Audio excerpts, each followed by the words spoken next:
hello, 1 Billion in Financing family, and welcome to today's call and lesson in regards to social media marketing. And I have the author of The Complete Idiot's Guide to Social Media Marketing and social media guru, Jennifer Abernethy, here.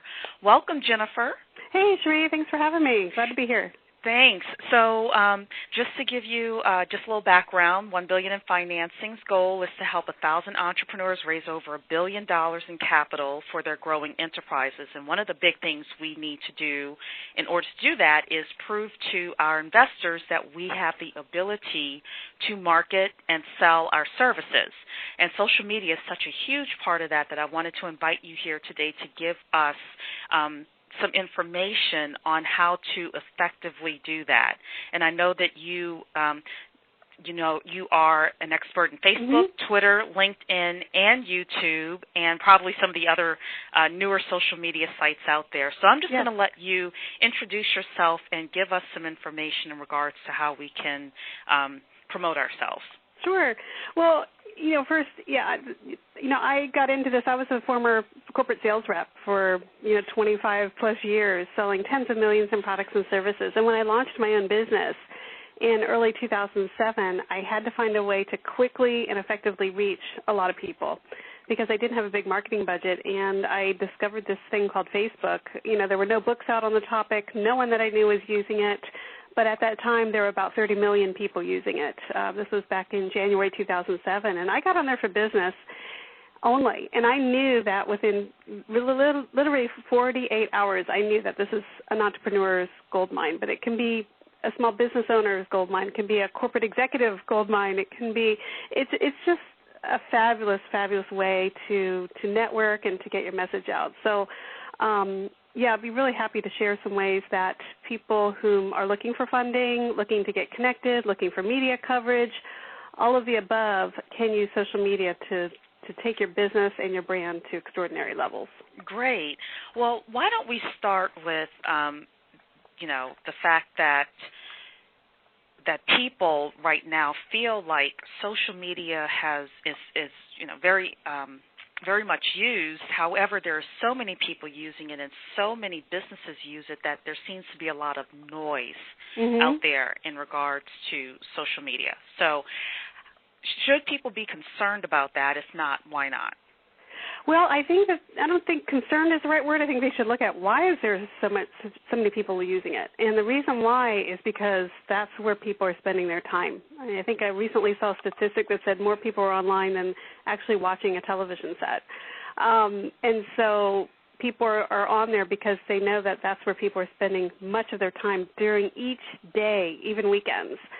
Now, as far as standing out above the crowd, as I like to say, or, above the noise level on there, what is happening is those that got on early, like myself, in 2007, 2008, we're connected. It's working for us. We can post a post up every day, and we have a quality following that really listens to what we're saying, and it's a great network for it. Anyway, but to stand above the crowd and above the noise, we have to be on there consistently, and that's what I see missing from a lot of people. They might get on there for 30 days consistently, and then they give up and they think, well, it's not working, or maybe they'll get on there for 60 days. But you got to keep in mind, I've been on there since 2007, so it's been 7 years now. So that's why, for me, I just see it as a viable way to connect, to network, to get new clients, to get media exposure, to get speaking engagements. You name it, I can find it literally within minutes on social media.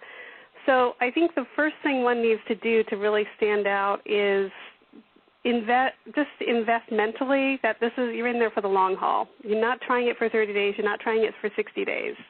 You have to say, I'm opening the door to these networking events that are on Facebook, Twitter, LinkedIn, and other sites, and I'm going to commit to being a part of it every day. Mm-hmm. Well, it's very interesting. That's how you stand out. That's how you stand out.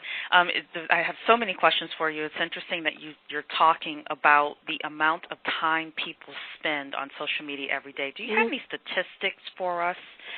The one that I have that I've kind of kept memorized because they all keep changing so fast, but the one is Pinterest is a very hot social media site right now, Pinterest.com. And particularly if you're targeting women audience, And the average user goes on to Pinterest right now for an hour and 18 minutes a day. Wow. Yeah, so that's a very, very long time. Now, with Facebook, I don't have the number of minutes memorized because it keeps changing, quite honestly. However, I will say this. More people in the world, I just saw an interesting statistic they were saying the other day, more people log into Facebook every day around the world than open up the Bible. Now, that's a huge statistic only because we know how many people around the world, religiously read the Bible every day. Mm-hmm. More people are logging into Facebook that are reading the Bible. So that just says to me, my gosh, this is just, it's really become a part of everyone's day-to-day living. Right. They go on there to get their news about their friends, about their family, but also about their network and about other businesses. They want to see what they're doing. So, it's very an exciting time, and there are many, many other sites that are starting to see incredible momentum like Instagram, because what is happening, if you go out there right now, anyone, I encourage you to do this that's listening, go anywhere out there in the world right now and observe people. I would say 8 out of 10 are carrying a mobile device. That's true. And they're looking at it daily. In fact, many are waking up, and the first thing they look at is a mobile device. When they go to sleep, the last thing they look at is a mobile device. And so Instagram is really taking off because it's telling a story through visual. And people are liking the visual medium because we read so much during the day that the visual medium is very, very refreshing. So businesses are beginning to tell a story through pictures on Instagram. So that's becoming very, very popular just because everyone is looking at mobile devices. Right, and I watch a lot of Bloomberg TV, which is a business channel, and they consistently talk about mobile advertising and that being the wave of the future, and how Facebook and Twitter especially are really seeing growth in mobile advertising, not just in terms of revenues, but in terms of people actually accepting the ads, seeing mm-hmm. the ads and clicking on them and becoming engaged and accepting them. Mm-hmm. So I definitely have seen that. Well, let's take a step back and actually talk about the different social networks. And I'll tell you an interesting story, and then I'd love for you to comment and tell us who should use which network. Okay. I was listening to a teleseminar, and the company teaches preachers and churches how to become profitable, because apparently most of them are not. And they decided to use one social network, which was Twitter, because they said that their marketplace, which were preachers, are on Twitter. Mm-hmm. And they didn't find them as much on LinkedIn and Facebook, and they decided to focus on just one, which mm-hmm. was Twitter. Mm-hmm.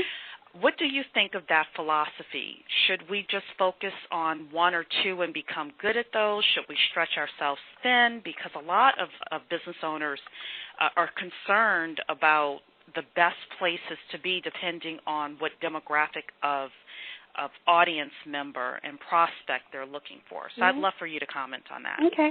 Yeah, at Socially Delivered, that's my social media boutique firm where we actually manage social media for busy professionals and companies.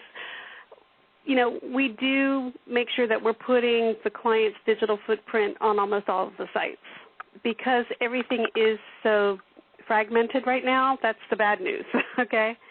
Now, on the flip side, we do have some clients that, after reviewing who their target audience is, I don't necessarily recommend all the sites for them.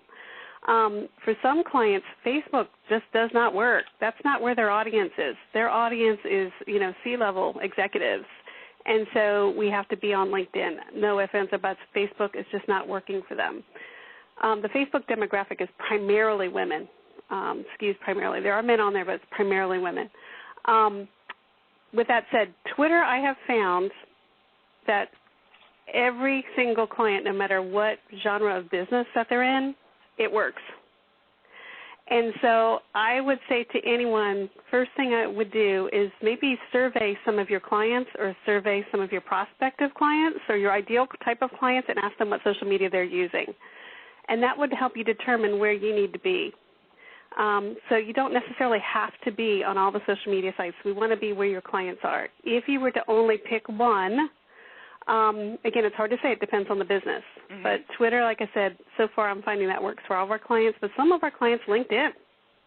is the site. That's what works for them, I have another that, gosh, when we post on Facebook, they're getting 45, 50, 55, likes and messaging, every day, and so it really works for them. So it really depends on the client. So we have to, I think that the church was very smart, or the pastors were very smart in picking one, but they obviously did a little bit of research too, it sounds like. Yes, they did. And so, and that's what needs to be done. Or you can find an expert like myself, and I would kind of know based on, the types of people that are using each of these individual sites, if that's where their target audience is. Right. So tell us a little bit more about a strategy. How do you actually coach your clients through a social media strategy? Understanding that we are in business to attract prospects and convert those prospects into sales, because I think a lot of social media gurus miss that. You can post all you want, but if it's not bringing you sales, or at least prospective clients or phone calls of some sort, then it's not really doing us very much good in business. So I would love to hear how you actually strategize with business owners in terms of creating a social media presence for that purpose. I would say that is my biggest differentiator. Whenever I do presentations other on social media, I always have people come up to me afterwards and say, the biggest difference in you is that you're really teaching us how to do it for sales. And that's my background. I really am a sales expert. And I used, myself, social media to grow my own business. So I walk the talk. Every single thing that I've done to grow my business, it's happened to me through social media. Whether it's, I got my book deal through social media. I've gotten media appearances through social media. And so I know that when customers come to us and they want to use it, at the end of the day, they need to see something happening with it. With that said, like I said before, oftentimes, I'll just give this caveat, oftentimes people think within the first 3 months the phones need to be ringing, and that may not be the case. You have to get on social media at first, and this is part of the strategy. The first part of your strategy needs to be, I want to get on there to become visible and findable and connected. That's it. You're just on there to become very visible, findable, and connected. You're not in there to make a sale necessarily. I mean, if it happens, and that's great. But it's just like going to a networking event. You're not going to walk into a networking event and get a sale necessarily. You've got to join the group. You've got to get on the committee. You've got to, keep coming back and showing up and being very consistent and giving value to the people at that networking event. That's the exact same thing with social media. You have to be in it for the long haul. Once you build a strong, trust and rapport and credibility, that's the first part of the strategy, that's when things start happening. But you can't build trust, rapport, and credibility in just 60 days. You just can't do it. And so I'd say, but here's how we can look in that first 90 days to see if it's working. Are we attracting quality followers? Okay, are we attracting quality followers? Are we beginning to get some likes to our update? Are we running into people on the street and they're saying, I'm seeing you on social media? That's how you can tell it's working, okay? You should begin within the first 90 days. You should run into people and they might say, I've been seeing your updates, or, boy, you seem to be everywhere these days, or, wow, a lot seems to be happening with your business these days, or, I'm really liking the tips you're sharing online, okay? That means it's working, okay? Doesn't necessarily turning into dollars at that point, okay? Then once you build trust, well, let me back up. Another part of the strategy really needs to be, one of the first things I spend a lot of time with is I tell people, let's look to see the image that you're putting out there, okay? Everything from your headshot on these sites to how you're describing yourself on the page to, are you being consistent? I mean, the consistency is so important. And if you're not consistent on social media, it sends a message that you don't really care. And so those that continue to show up every day, like I keep saying, I'm sounding like a broken record, but it's so true. Those that show up every day and are becoming a reliable resource for their readers are the ones that are going to see the financial benefit. So those are some really important strategic parts that are really important, for particularly for phase one, that people need to really pay strong attention to. Great. Okay? But social media is really about reach. Quite honestly, it's about reach. So we can measure success, too, about reach. Are we reaching people in California? Are we reaching people in Europe? Are we reaching, because you never know where your next referral partner is going to come from. And so, we need to look at, are we reaching a lot of people, and are we reaching the right people? Mm-hmm. That's really good social media success. That's interesting you mentioned referral partners, because one of the things that I did was also interview Marissa Levin, who is, and you know her, Mm-hmm. she is the advisory board expert, among other things, and using social media to find great team members and advisory board members was one of the things that we were talking about mm-hmm. in her interview. So the other interesting thing you mentioned in terms of being visible, findable, and connected reminds me of the B&I equation, which says visibility plus credibility equals profitability. Mm-hmm. So I think what you're saying in terms of the consistency, and I've been guilty of this, and you know this, I will start and then stop and then start and then stop. I have Mm-hmm. done that in the past. It's interesting how you are relaying that to, it looks like we're inconsistent in our businesses, or Yep. at least that mm-hmm. we don't care. It's saying you don't care about your followers, Mm-hmm. because your followers are tuning in every day. They're following you because they want to hear from you. Right. They want to learn from your expertise. And so if you're not showing up every day for them, guess who they're going to start following? The other person that does what you do. Mm-hmm. And so that's what I tell people. I say it's so important. And just like the BNI, you're building trust, rapport, and credibility, which will ultimately lead to new business and profitability. Mm-hmm. Okay, I wouldn't be so excited about it 7 years later if it hadn't worked for me and if I hadn't seen how it works for others. You don't have to be a sales or social media person to make this stuff work for you. I've seen it work for, every type of industry possible. Mm-hmm. Well, within your book, you mentioned different marketing applications and tools that people should know about from Facebook and Twitter mm-hmm. and LinkedIn. Can you give us maybe 2 or 3 examples of different applications that are out there that we as business people should at least take a look at? Aside from those? Well, no, I mean within Facebook and Twitter. Oh, and within. Well, let's see. Gosh, Facebook, I'm trying to think. Aside from just using the regular Facebook, what applications do I use? I don't use a lot of them. What some people are doing to really take it to the next level, however, is they are live streaming through Facebook. So let's say you have an event happening in your store, or you are speaking on a panel and you are heading up that seminar conference. You could have a video camera there, and you could have it attached to your computer, and you could actually use the live streaming app, I believe it's called Ustream, through Facebook and stream it live so that people from all over the world could actually watch your seminar. And does it report how many people are actually watching and who is watching? I think it does, actually. Okay. I think it does. We did it when I had my book launch party. We used it, and I believe it told you live at that time how many people were tuned in. But after, which I wasn't watching because I was up on the stage, but afterwards it'll show you how many total views you've had. Which is great, because if you are, somebody who's raising capital and you've done these live streaming events and you're able to say to the investor, we've had mm-hmm. 10,000 people view live, that at least lets the investor know that you are popular within that Facebook application, which is why I was asking you, does it report? Yeah, I think, honestly, and I talk to a lot of people in the VC area, one of the number one things that they're looking for, quite frankly, is the content that you're putting out there, mm-hmm. Because that's your digital footprint. They're also looking at the number of followers you have. Mm-hmm. So if people who are listening can remember what are they posting? Are they posting information that's relevant to them in terms of their expertise?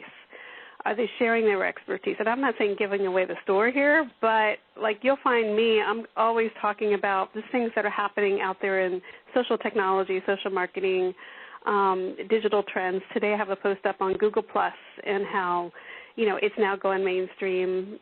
People are going to be able to look at us with their phones, with their glasses, and determine how much clout we have. That's another reason why you're trying to raise money, the most important thing that you can do right now is to get known. Mm-hmm. Number one, no ifs, ands, or buts on all of these sites. But get known by quality followers, not just, anybody. Right. So that's a great final question is, some strategies to really increase our numbers and get known. If you had maybe 3 things that you would suggest to everybody. Yeah, I think, again, and I don't want to sound like a broken record, but the consistency is very important. Talking about your expertise is very, very important. I also think showing up where your prospective clients are going to be. So, in other words, they might not be on your page yet, but where are they? Is there a business page on Facebook, for example, that's where your clients are? So let's say, for example, I watched this show on television called $1 Million Listing. Some people may have watched it. It follows New York and Los Angeles high-end real estate agents. Well, they all have business pages on Facebook. So if I were, let's say, an interior designer or a stager, I would want to go and I would make sure I was part of that conversation on their pages because they have literally, tens of thousands of people who are following this realtor around. Well, I would like to align with that realtor. So I need to show up where prospective buyers could be, and they're there. So I need to start posting and commenting and being seen on pages where real estate agents are because I'm a stay-at-home stager. So you see what I'm saying? Interesting. Yeah, so you got to kind of reverse it, okay? Same with Twitter. If there are conversations happening on Twitter around real estate and I'm a home stager, I need to be part of that conversation, because those are the people who are not only going to refer me new business, but they're also people who are reading that stream that I might want to be selling their home, and so therefore they're going to need a stager. And so, so it's really cool. So on Twitter, you want to start participating in tweet chats and things like that. And so, gosh, we could spend a whole day talking about it, but I think you also have to think about where am I showing up? Not just what am I putting out there on social media, but where am I showing up on social media? What crowds am I hanging out with? Interesting. Mm-hmm. So it's virtual networking again. Yeah. And, there are some businesses, and I'll use BNI as an example just because I know it very well. There are some businesses that do very well in BNI and others not so much, and we need to consider that within the virtual social media communities as well. Yep. And I will say, though, for any business out there, there's going to be at least one platform that's going to work really well for you. Mm-hmm. Like I said, I have some clients, like they're thought leaders on leadership, they're national leadership speakers or consultants. Facebook, it's not working for them. But, boy, Twitter and LinkedIn really do work. Right. I have other clients who are in the retail business. My gosh, Instagram and Pinterest work amazing for them. Right. So it really just depends, but there is one out there for you. I haven't found a business yet that it doesn't work for.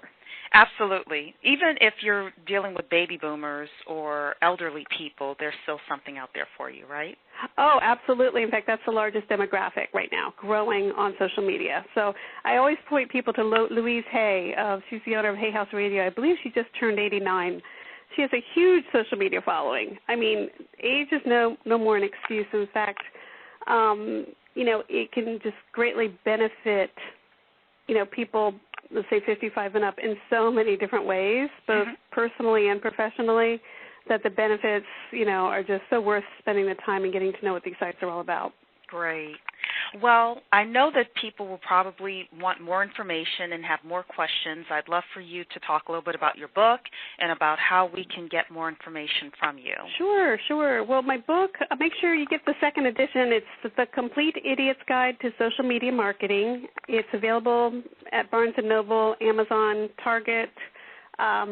It's pretty much everywhere, but if you want to get it quickly, just go to Amazon. Make sure you get the 2012 edition. It's still extremely current. The only thing that may have changed is the numbers. The numbers have gone up instead of where they are now. But everything else is still very, very current and viable in the book.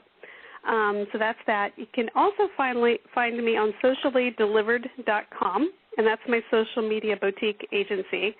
And we also license our products to social media professionals, small web agencies out there. So if anyone's listening who's thinking about offering social media services as part of their offerings, they might want to look at our licensing program as well. Fantastic. Well, I might do that. It's a ton of fun. And sign up for our video newsletter as well on sociallydelivered.com. Fantastic. Well, thank you so much for giving us your knowledge, and I know that people are going to delve deep into social media marketing because that is a huge part of our investable business plans. Oh, absolutely. Yeah, it's a must. Yes. Well, thank you, Jennifer, and thank you. Have a great day. Okay, thank you. Okay.